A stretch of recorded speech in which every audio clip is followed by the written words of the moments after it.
Anxiety can act like a very dramatic storyteller. It can take one uncertain situation and creates the worst possible ending for it. But you don't know who's going to be in your class. So anxiety says to you, you will not know anyone. You hear that a teacher is strict. So anxiety says to you, oh, you're going to fail. You remember an uncomfortable moment from last year. So anxiety says to you, oh, it will happen again and everyone will remember.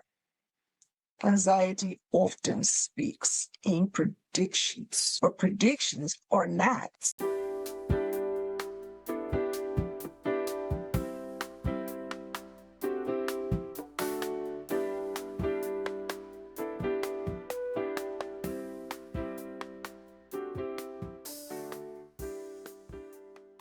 The night before school begins, you were supposed to be sleeping, but your mind has other plans. What if everyone already has a friend group?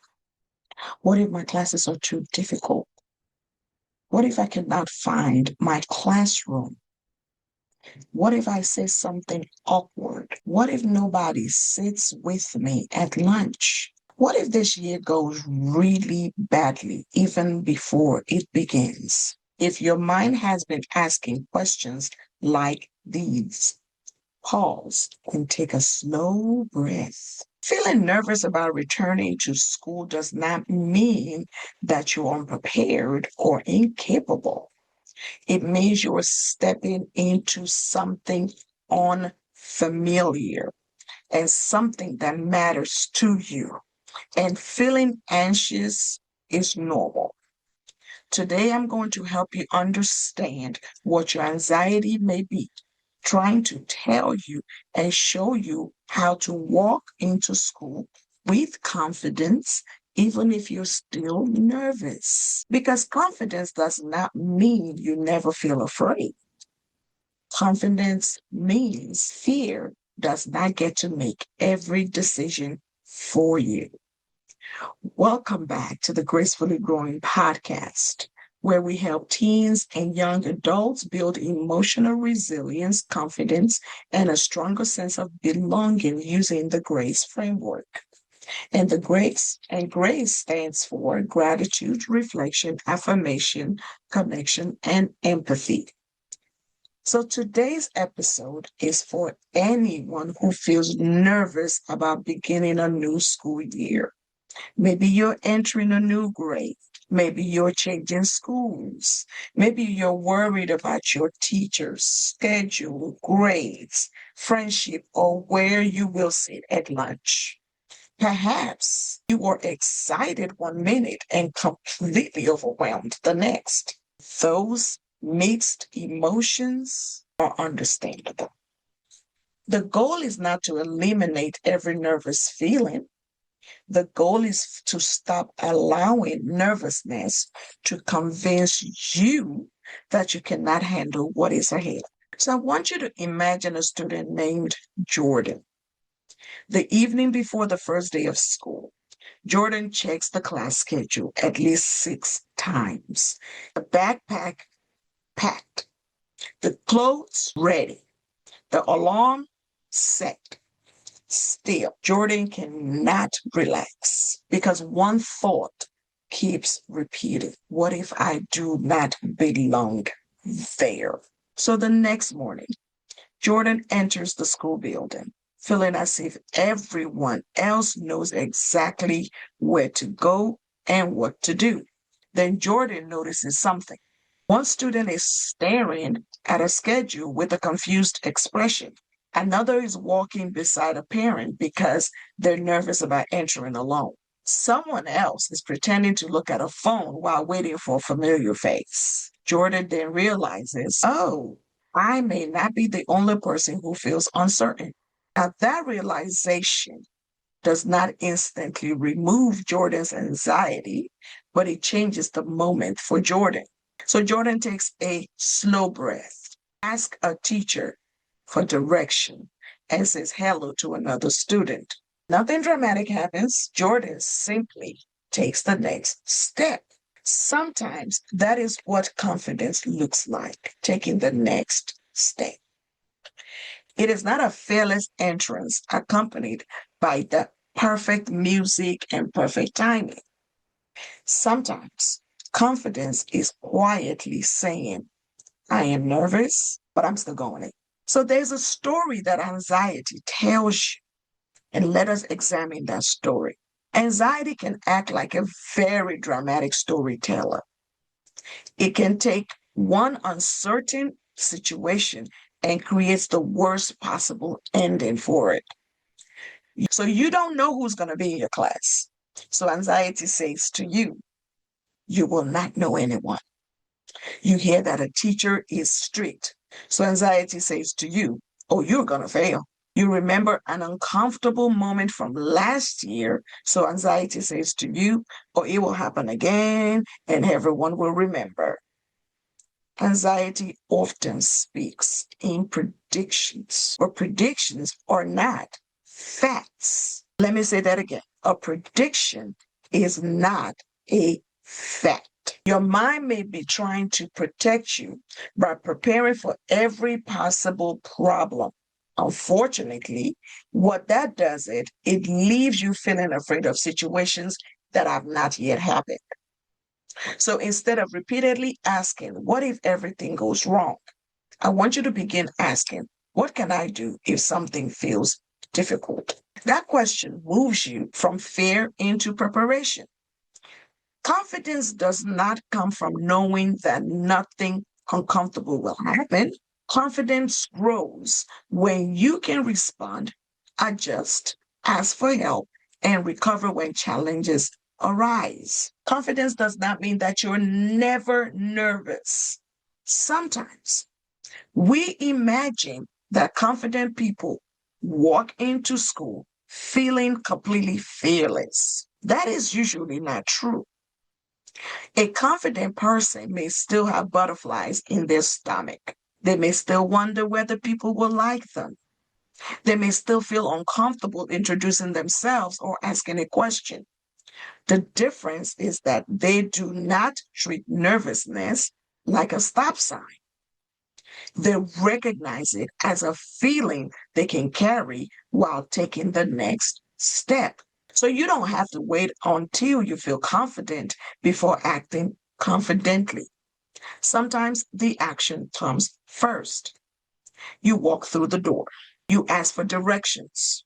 You sit beside somebody new. You raise your hand. You introduce yourself. Hello, my name is Cami.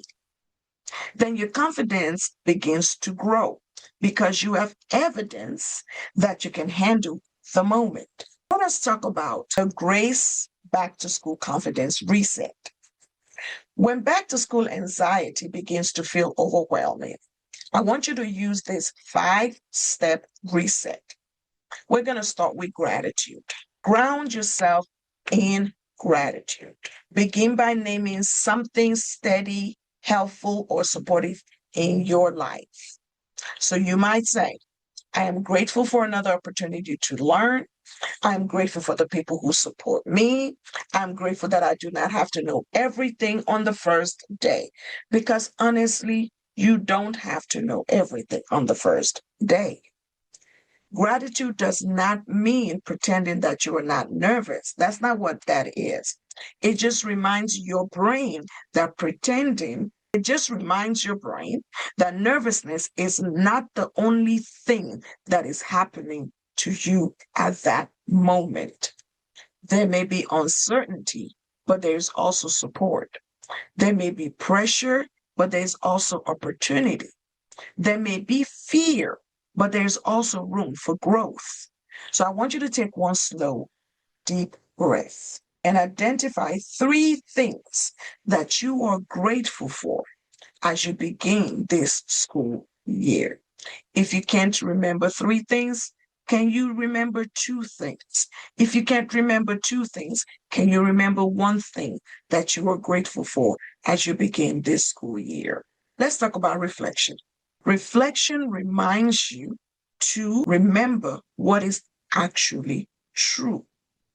So I want you to ask yourself this. What am I really worried about? Then separate that fact from the story that anxiety has created in your brain. So for example, Here is a fact. I am starting a new school.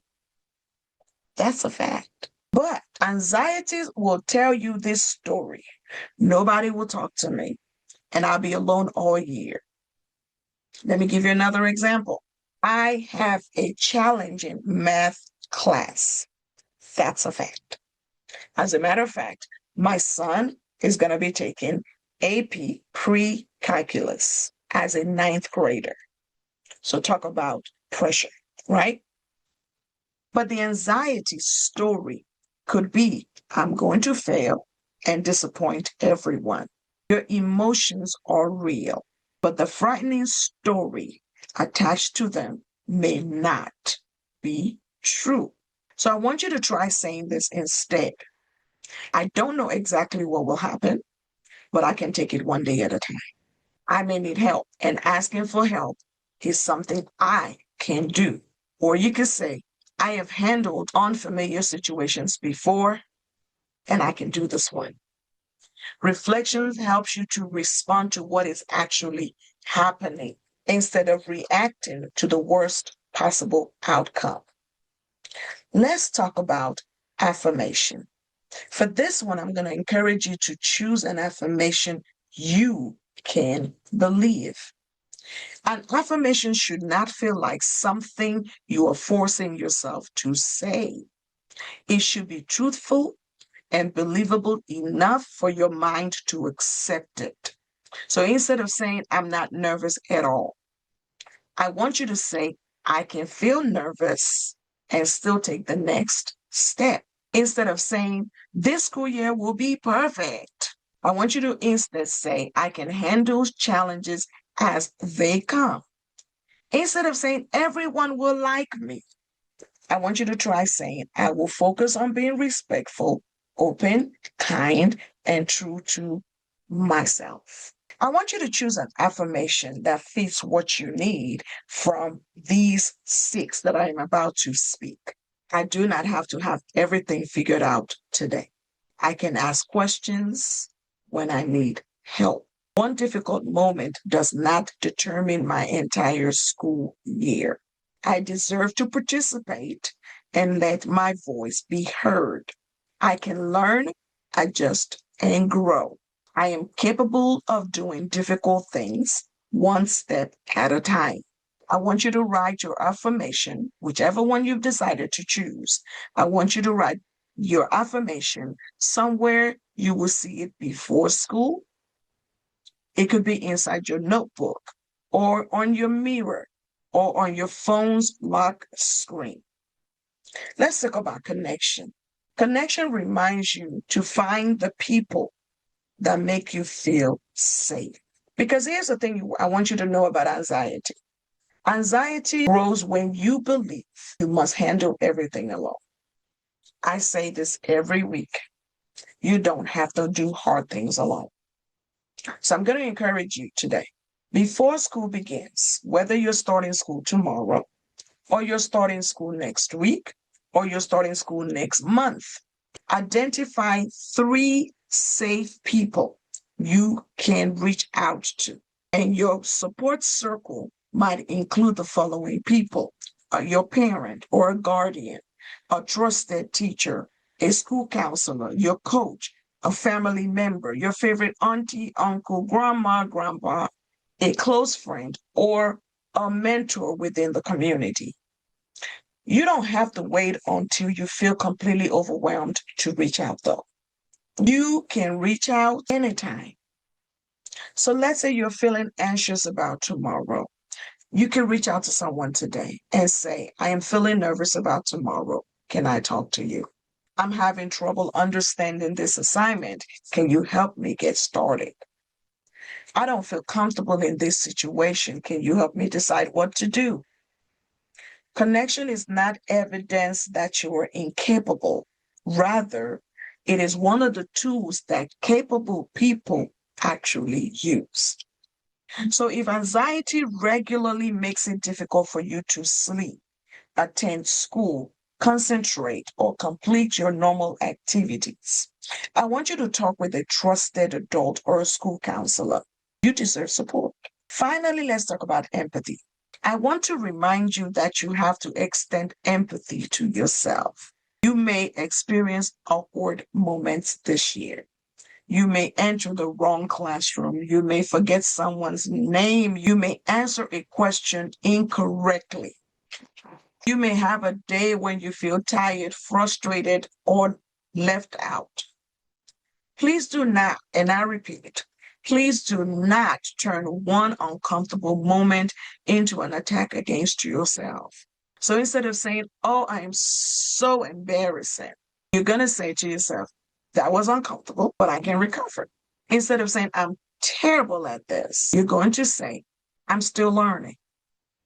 Instead of you saying, everyone is judging me, I want you to say, most people are focused on their own concerns. I want you to speak to yourself the way you would speak to a friend who was doing their best. You deserve that same patience. Now, I'm going to introduce to you a 3-part first day confidence plan. You ready? Before the first day of school, I want you to create a simple confidence plan. 1, choose one thing you can control. You cannot control every classmate, teacher, assignment, or conversation. But what you can control is you can prepare your clothes, pack your bag, check your schedule, plan your route, and give yourself enough time in the morning to get ready for school. So I want you to choose one practical action that will make your morning feel calmer. Number 2, choose one brave action. Your brave action should be small and specific. You might introduce yourself to one person. You might ask one question. You might make eye contact and say hello. Choose a seat instead of waiting for someone to invite you. You might speak with a teacher after class. Choose your one brave action because small, brave actions build confidence more effectively than waiting to feel completely comfortable. Number 3, person. Decide whom you will contact if the day feels difficult. Remember your people, a trusted adult, a teacher, a mentor, a coach, a trusted friend. Knowing that support is available can make an uncertain situation feel more manageable for you. I'm also now going to offer you a 90-second school anxiety reset. So here's a short reset that you can use before entering the building, before a difficult class, or anytime your emotions begin to feel overwhelming. I want you to place both feet on the floor. Plant them firmly on the floor. Relax your shoulder. Slowly breathe in, then breathe out a little longer than you breathe in. So let's try that together. Feet planted firmly on the floor. Shoulder relaxed. I'm going to slowly breathe in and breathe out. I want you to look around you and quietly identify 3 things you can see, 2 things you can hear, and 1 physical sensation you can feel, such as your feet touching the floor. Then remind yourself, I am here. I am safe in this moment. I only need to take the next step. You don't have to solve the entire school year before the first bell rings. You only need to manage the moment in front of you. All right, so today's Ask Dr. Cami question is this. What if I try to talk to people, but they do not seem interested? I am afraid I will look desperate or awkward. First, thank you for your question. Let me say this to you. Someone's reaction does not determine your value. They may be nervous, distracted, tired, or uncertain about what to say to you. Their reaction may absolutely have nothing to do with you. Second, connecting with people usually takes more than one conversation. So I want you to try small, low pressure openings such as, is this seat taken? Do you know what we're supposed to bring tomorrow? What did you think about that assignment? You don't need to force a friendship. Your goal is simply to remain open, respectful, and willing to connect. If one conversation does not go as hoped, that is one moment, not proof that you do not belong. I want to talk to the parents, the guardians, and educators that are listening to me right now. When a young person comes to you and says that they're nervous about school, try not to immediately respond with, "Oh, you'll be fine." There's nothing to worry about. Everybody gets nervous. The thing with these types of statements is that even though they're well intended and they leave a young person feeling as though their emotions are being dismissed. So I want you to try saying these instead. It makes sense that you feel nervous. What part feels hardest right now? I believe you can handle this, and you don't have to handle it alone. So you give them a sense that they have support. Would you like me to listen, help you make a plan, or help you solve one specific problem? Give the young person the room to name their fear. Then help them identify one next step they can control. The goal is not to rescue them from every uncomfortable feeling. The goal is to help them develop the confidence to move through those feelings with appropriate support. So here's your challenge for this week. I want you to create your personal back to school confidence card. So you're going to take a small index card, and on that index card, I want you to write one thing you're grateful for, one anxious prediction you need to challenge, one believable affirmation, one safe person you can contact, one brave action you will take. I want you to keep that card in your backpack, notebook, or your phone. Read it whenever anxiety begins telling you that you are not ready. You may not feel prepared for every moment this school year brings. You may not feel prepared for every moment this school year brings, but you are capable of learning. You are capable of asking for help. You are capable of recovering from mistakes. You are capable of growing through challenges. You do not have to walk into school without fear. You simply have to remember that fear does not get, you simply have to remember that fear does not get to make every decision. I want to thank you for spending time with me today on the Gracefully Growing podcast. If this episode helped you, share it with a friend, a parent, guardian, or an educator who may need encouragement before the school year begins. Then complete this sentence in the comment. One brave action I will take this school year is. Subscribe for more practical tools that help teens and young adults build emotional resilience, confidence, and belonging. If you want continued support applying the GRACE framework to everyday challenges, I invite you to join the Living with Grace teen program and school community. You can find this information in the episode description. Now, I want you to remember this. You do not have to be perfect to grow. You simply have to keep living with grace. I want you to stay growing. I want you to stay graceful. And remember, you got this. And I'm rooting for you. I will see you in the next episode. And that's a wrap for today's episode of Gracefully Growing. Thank you so much for tuning in and growing with me. Remember, living with grace means showing gratitude, taking the time for reflection, speaking powerful affirmations, building strong connections, and practicing daily empathy with yourself and others. If today's episode gave you something to think about, inspired you, or made you smile, don't forget to like, share, and subscribe so you never miss an episode.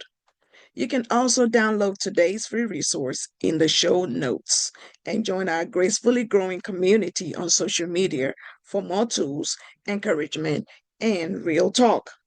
Until next time, keep showing up for yourself, keep growing, and most of all, keep living with grace. I am Dr. Kimmy. See you next week.